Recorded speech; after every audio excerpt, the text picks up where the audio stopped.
నాకు మాత్రమేనా ఇలా అందరికీ అవుతూ ఉంటుందా? నార్మల్‌గా నేను ఎప్పుడైతే చాలా బాగా చేస్తానని అనుకుంటానో అప్పుడు కొంచెం తేడా అవుతుంది. ఎప్పుడైతే కొంచెం డౌట్‌గా చేస్తూ ఉంటానో అప్పుడు సూపర్‌గా అయితే అవుతూ ఉంటుంది. కానీ నేను ఇది ఇప్పుడెందుకు చెప్తున్నానంటే ఈరోజు నేనైతే చికెన్ కర్రీ చేశాననమాట. అది ఎలా టర్న్ అవుట్ అవుతదా అనుకున్నాను. కానీ సూపర్‌గా అయితే ఉంది. సో, ఐ థాట్ మీతో కూడా రెసిపీ ఖచ్చితంగా షేర్ చేసుకోవాలని.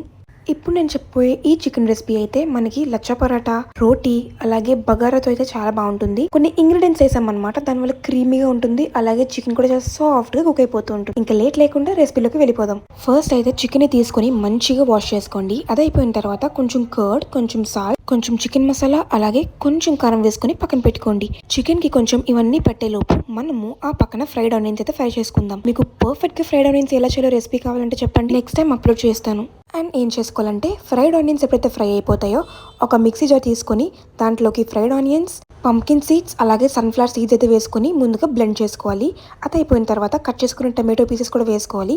దాంట్లో కొంచెం కర్డ్ కూడా వేసుకుంటే ఇదే మన మసాలా పేస్ట్. మనం ఆల్రెడీ తీసి పెట్టుకున్న మ్యారినేషన్ చికెన్ ఉంది కదా, దాన్ని బాగా దగ్గర పడేదాకా కుక్ చేసుకున్న తర్వాత దాంట్లో అయితే మనం ఈ మసాలా పేస్ట్ వేసి కుక్ చేయాలి. అంతే, మన టేస్టీ కర్రీ అయితే రెడీ.